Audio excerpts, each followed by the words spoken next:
My name is Daniel, and this happened during spring break of my second year of college. It was just me and my best friend Evan. No big group, no parties. We wanted quiet. We rented a small cabin in South Carolina because it was cheap and far from everything. The listing said, secluded, peaceful, perfect for unplugging. It didn't mention how deep in the woods it was. Our GPS lost signal about 40 minutes before we arrived. The road narrowed into dirt, then gravel, then barely a path at all. Trees closed in on both sides like a tunnel. When we finally saw the cabin, it looked older than the photos. One floor, one bedroom, one front door, forest in every direction. The owner had said one strange thing on the phone. Lock the door at night, he told us. Sometimes people wander through the woods. We laughed about it when we arrived. The first night was normal. We cooked, played cards, drank a little. But when the sun went down, the woods went silent. Not normal nighttime silence. No insects, no wind, just nothing. Like the forest had shut itself off. At around 3:10 a.m., I woke up to a sound. Footsteps, not inside the cabin. Outside, slow, careful, crunching leaves. I nudged Evan awake. We lay there listening as the footsteps moved around the cabin, stopping under the window, then continuing. When I shifted in bed, the footsteps stopped too. Then came the tapping. 3 soft taps on the glass. Not aggressive, almost polite. Evan whispered, "Don't move." The tapping moved to the other window. Then the door. One knock. Silence. Then a man's voice spoke from outside.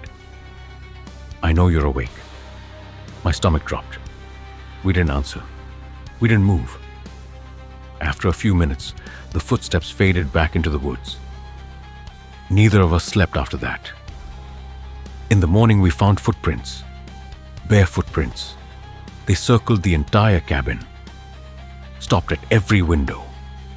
Even the bathroom one. Like someone had taken their time. We talked about leaving. We didn't. That was the mistake. The second night felt heavier. We locked the door. Pushed a chair under the handle. Turned off all the lights.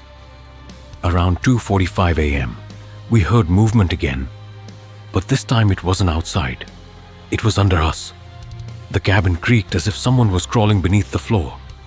Slow dragging sounds, then breathing.